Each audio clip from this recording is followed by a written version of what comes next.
YouTube. Frick back with you again. It is another big brew day. As I said in my last update there just a few days ago, I had all the stuff come in for All-Grain, and I did up a test batch there a couple days ago. Today we're doing an All-Grain Brew. Very excited about this. We're going to be doing a Sassy Redhead, which is a raspberry fruit beer. It's an ale style beer. So I've got the ale yeast actually in a yeast starter going on here. I didn't start it quite early enough, but it's going to be a yeast starter nonetheless. So it's been a kind of a busy day. I finished work, I came home, I transferred one of my Brewer's Best IPA kits into secondary. I got the place cleaned up and we're getting things kind of ready to go here. So what I've got going on right now is I'm bringing up...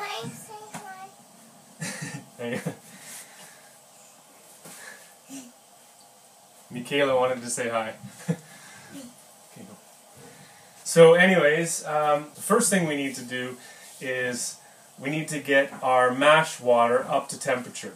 So I'm bringing this mash water up to 165 degrees. I'm going to put it in the mash water tun, and I'm going to leave it sit for about 15 to 20 minutes just to bring that cooler all the way up to temperature, the whole thing. What I discovered in the test batch that it needs actually that time just to bring up the temperature so it stays consistent. Now by the time it reaches the 15 or 20 minutes and the whole cooler is at temperature, the temperature of the mash water will have dropped to approximately 162, 163, and that's where I want to mash in at. So what I'm going to do is I am going to get the mash water tun put in place. I'm going to start measuring out the grains, and we'll kind of show you guys as we go, alright? So guys, before I get to measuring out this grain, I just want to throw it out there. I want you to put your comments below. I'm going to go through the grain bill here, and from what I've done, or what I'm going to use here today. Now, if I'm doing something wrong, please comment and let me know. What I'm finding in the test batch, whoa, hold on. What I found in the test batch was that once I sparged with the sparge arm, I do a fly sparge. Once I sparge through, I don't know whether I used too much water or what, but the original gravity that I'm getting pre-boil isn't quite high enough. So what I ended up doing with the test batch was adding 500 grams of dry malt extract and a little bit of dextrose to bring it up so that the original gravity, once we pitched the yeast, was going to be about 1040. Now, this recipe that I found online for the Sassy Redhead, it said that the original gravity was supposed to be like 1046 or something like that, and by even adding the dry malt extract and the dextrose, wasn't getting there. So I need your feedback, guys, because I want to learn as I go, and maybe I'm doing something wrong. So again, please comment below and let me know mistakes I'm making or something I'm not doing quite right, so that I can get this corrected before I move on to some other batches, okay? Thanks for your help.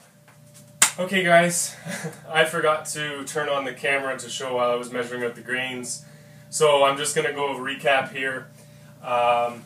What we have is 3 pounds of Maris Otter, 5 pounds of 2-row, half a pound of Flaked Wheat, and then again with the crystals, I didn't have the right numbers. I didn't have crystal 80 and 60. What I could get my hands on was 85 and 75.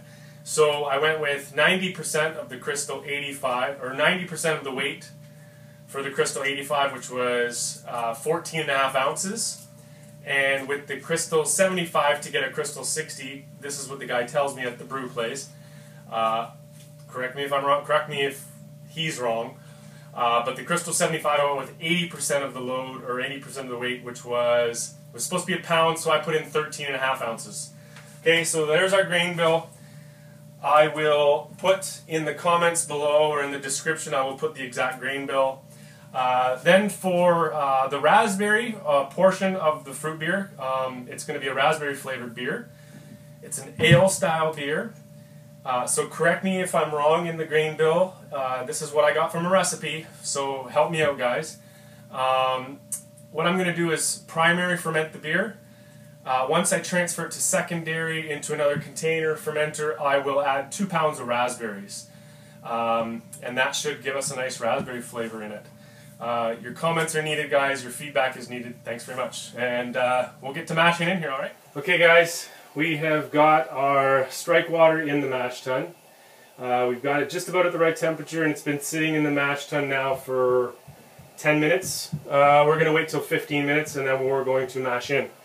I heated the strike water up to 168 degrees, and I've left it sit in the mash tun to bring the mash tun up to temperature, and it's now, I want to mash in at 163. So I'll get a final mash temperature of 152 approximately, okay? So we're just going to get things ready here and mash in, okay? Okay guys, here we go. We are going to mash in, okay? Here it comes. So we want to make sure that we stir as we pour so that we don't get any major clumps. Oh, you want to hit that, press the temp up. Yep, there you go. Okay. We also don't want to damage our little filter, stainless steel filter braid at the bottom either, so we don't want to hit that too much. But there we go, all the grains in. And we're just going to give this a really good stir. So again, we'll get rid of any clumps if there's any clumping there. And I really wish you guys could smell this. It smells amazing.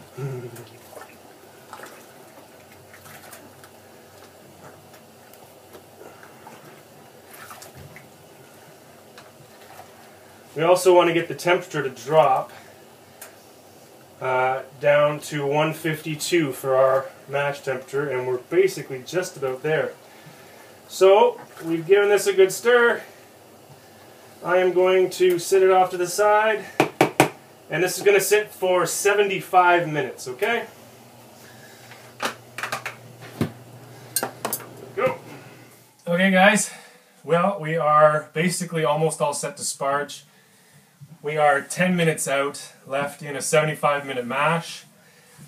We've only so far lost 3 degrees in the total time of 75 minutes. I've had it wrapped here. I'll kind of show you. So as you can see, I've got the mash tun all wrapped up in blankets and towels there. And we've only lost a few degrees in temperature. So right now we're sitting at, that thermometer lies at 6 degrees off. Don't ask me why, because I don't know. So it's sitting at right now 150. Sparge water is up to temperature. We're sitting right now at 180. So we are ready to sparge in 6 minutes and 35 seconds. Okay guys, time's up. 75 minutes. Take a look at that. I wish you could smell this. Oh, it smells so good. Okay. So first things first, what we need to do is we need to take some runnings here so that we, what do they call it? I think they call it a Vorloff or something like that, where we're basically going to set our grain bed. So we're going to take some running here and wait till it runs clear. Okay, nice and slow. And we want to get rid of any grain or particles that have settled down in that stainless steel braid. And we want to set our grain bed so that the grain bed acts as another filter, filtering out anything, and we just get nice, clear running wort. And actually, you know what guys? Get in here close and you can actually, this isn't running too badly right now. You can actually, can you see my finger moving between, underneath that? You can actually kind of see through this. It's running pretty clear.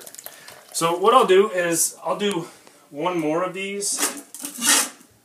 So we recirculate this onto top, but we don't pour it straight on top because we don't want to disturb the grain bed. So what we're going to do is we're going to pour it through this sieve, nice and gently, so that we don't disturb anything. Kind of spreading it around as I go.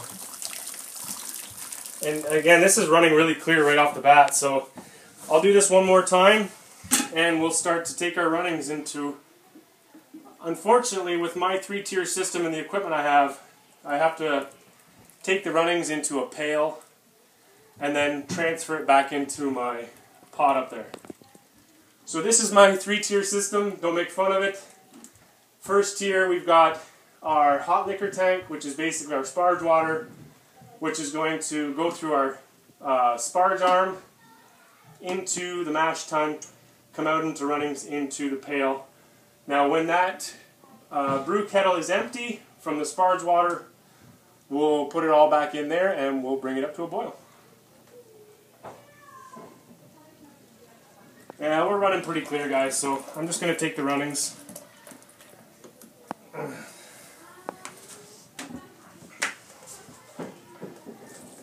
Nice and gently back in on top.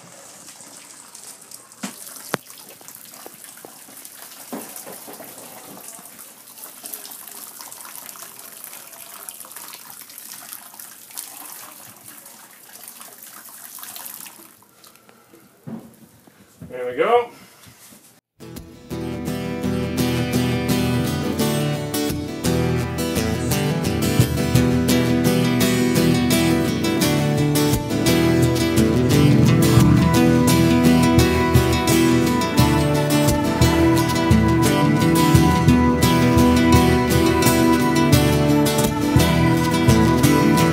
I wanna live, I wanna give. I've been a miner for a heart of gold.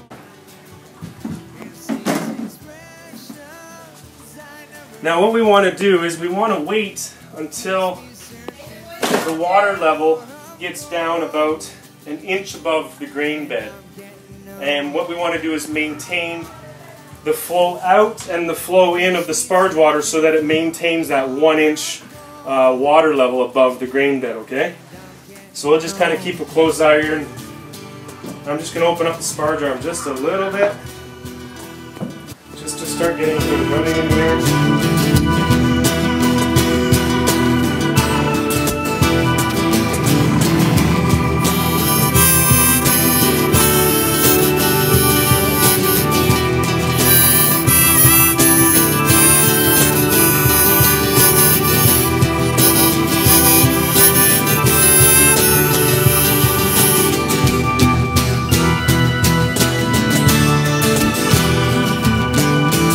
I've been to Hollywood, I've been to Redwood, I've crossed the ocean for a heart of gold. It's been in my mind, it's such a fine line, keeps me searching for a heart of gold. And I'm getting old, keeps me searching for a heart. There, we're just going to leave that for a little while and let that sparge itself out, okay? We'll bring you back in. Okay guys, here we go. We are approaching. We're at 210, so we're going to get the boil any minute now. Got a nice foam on top. Oh, look. Here it comes now. So we're going to wait a couple of minutes till this has got a really good boil going. Once the boil starts, we'll do our 60-minute hop addition.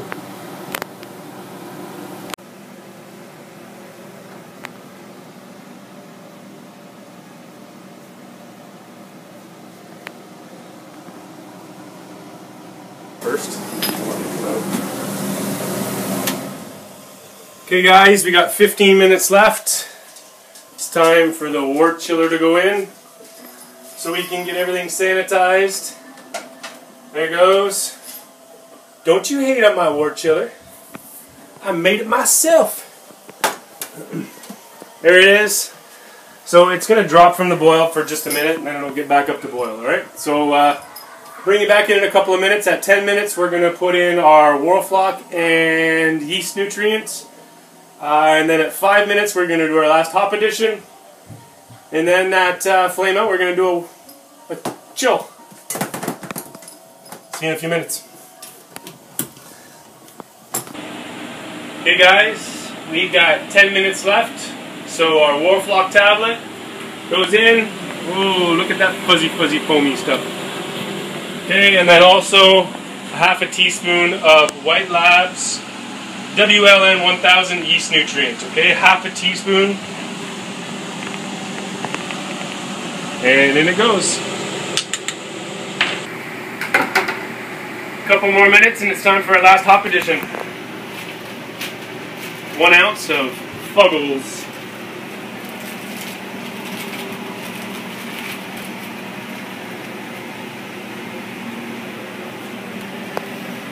Hopalicious.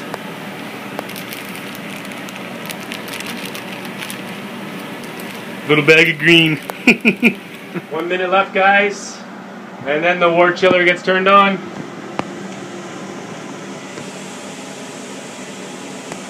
Wort chiller! Hey guys, time's up. Heat's off. I'm gonna pull this hop bag out. Only because it's had its time. Give me a second. Need a glove. This stuff's hot. Drain out the hot bag.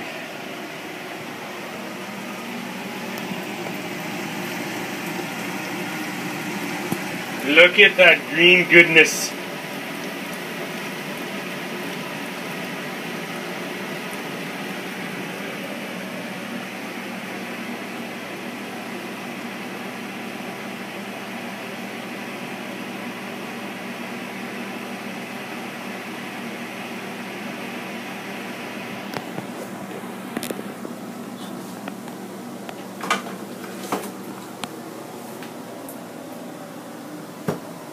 Okay, wort chiller going on.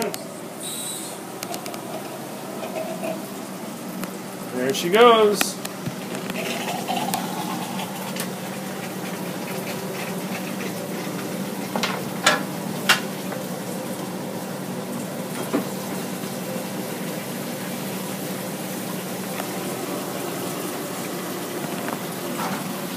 Oh. Guy has to go. Guy has to go, you know what I'm saying? What are you doing there, Dan? What? Well, there we go, guys. Sorry it wasn't perfectly filmed. I'll get better at this as I go. So we wort chilled down to 75 degrees Fahrenheit, pitched our yeast starter into there, and ended up with about 27.5, 28 liters. Okay, our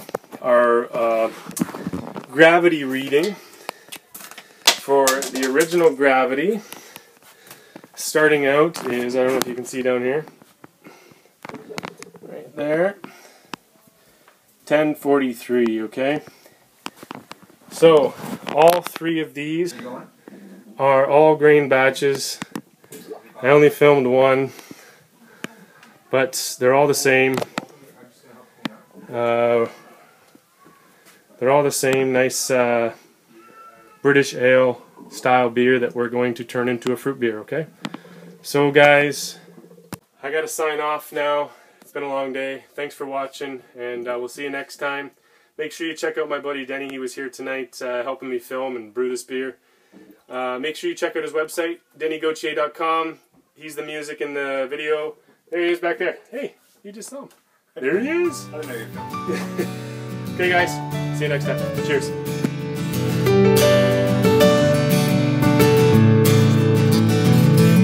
I knew I had to say a few things first, but I thought that I'd lose you again. And as I thought, I realized my own life I'd immersed, and it was me letting go of your hand. Now, aim for you again. I always thought I was just another broken man.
it go, get it off my mind. Ooh, and I feel fine. Time to let it go, get it off my mind.